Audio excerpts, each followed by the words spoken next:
ओम विष्णुपदाय कृष्णप्रेष्ठाय भूतले श्रीमते भक्तिवेदांत स्वामिनिति नामिने नमस्ते सारस्वते गौरवाणी प्रचारिणे निर्विशेषशून्यवादी पाश्चात्य जय श्री कृष्ण चैतन्य प्रभु नित्यानंद श्री अद्वैत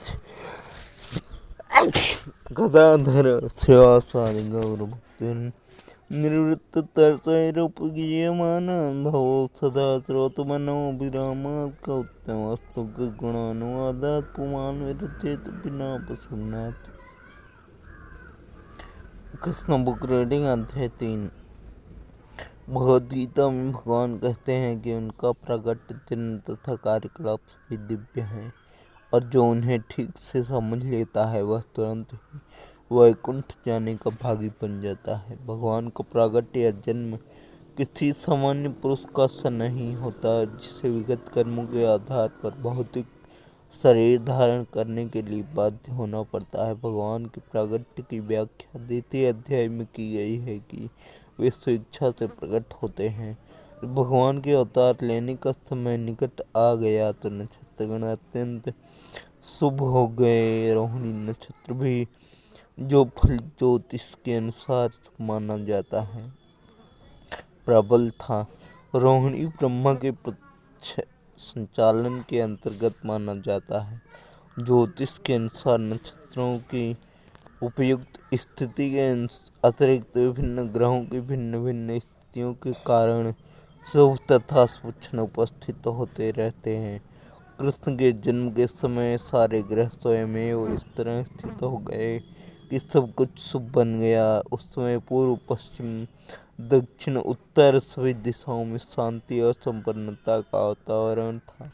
आकाश में शुभ नक्षत्र दिख रहे थे और पृथ्वी पर सभी नगरों तथा ग्रामों गोचरों में तथा जन जन के मन में सौभाग्य के लक्षण दृष्टिगोचर हो रहे थे।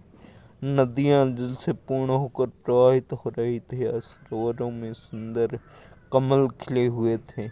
जंगल सुंदर पंछियों एवं मोरों से पूर्ण थे। जंगल के सारे पंछी मधुरवाणी में गाने लगे और मयूर मयूरियों के साथ नाचने लगे। वायु अपने साथ विविध पुष्पों की सुगंध लेकर मंद मंद बहने लगी जिसका सुखद स्पर्श मन को मोहने लगा था।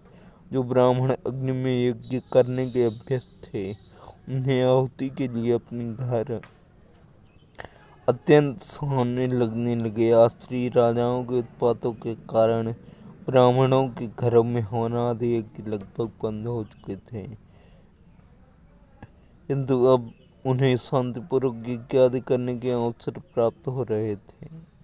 यज्ञों पर प्रतिबंध लगने के कारण ब्राह्मण मनसा वाचा कर्मणा अत्यंत दुखी थे, किंतु कृष्ण के जन्म के समय उन सबके मन स्वयं प्रसन्नता से पूर्ण हो गए, क्योंकि उन्हें आकाश में भगवान के जन्म लेने की घोषणा करने वाली दिव्यवाणी गुंजरित होती सुनाई दे रही थी।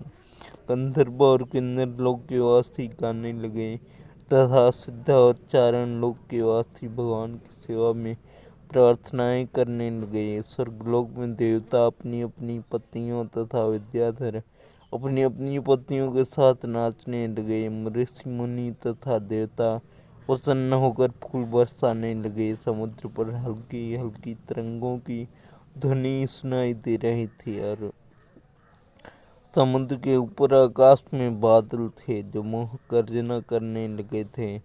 जब ऐसा संयोग उपस्थित हो गया तो घटघटवासी भगवान विष्णु अंधेरी रात में भगवान के रूप में देवकी के समक्ष प्रकट हुए। एक देवी जैसी लगती थी। उस समय भगवान विष्णु के प्रागट्य की तुलना रात्रि के समय पूर्व दिशा में उदित होने वाले पूर्ण चंद्रमा से की जा सकती थी।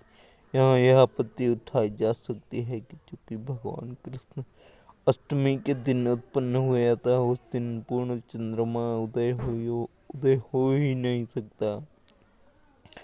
इसके उत्तर में कहा जा सकता है कि भगवान कृष्ण उस वंश में उत्पन्न हुए जो चंद्रमा की वंश परंपरा में था। यद्यपि उस रात्रि को चंद्रमा अधूरा था, किंतु चंद्रमा के वंश में ही भगवान के जन्म लेने के कारण चंद्रमा अत्यधिक प्रसन्न था। अतः भगवान कृष्ण की कृपा से वह पूर्ण चंद्र के रूप में उदय हुआ। खमानी नामक ज्योतिष ग्रंथ में भगवान कृष्ण के जन्म के समय नक्षत्रों का अत्यंत सुंदर वर्णन मिलता है। उससे पुष्टि होती है कि उस शुभ क्षण में उत्पन्न यह शिशु परम ब्रह्म या परम सत्य था। उसने ने उस आश्चर्यजनक बालक को देखा जिसके 4 हाथ थे, जिनमें वह शंख चक्र गदा तथा कमल पुष्प धारण किए था, जो श्रीवत्स चिन्ह से शोभित था, जो कौस्तुभ मणि की माला पहने था, पीताम्बर धारण किए चमकीले श्याम बादल की तरह लग रहा था, जिसका मुकुट वैदूर्य मणि से अलंकृत था, जो पूरे शरीर में बिजली कुंडल अन्य आभूषण धारण किए था, जिसका सिर केश राशि से अलंकृत था।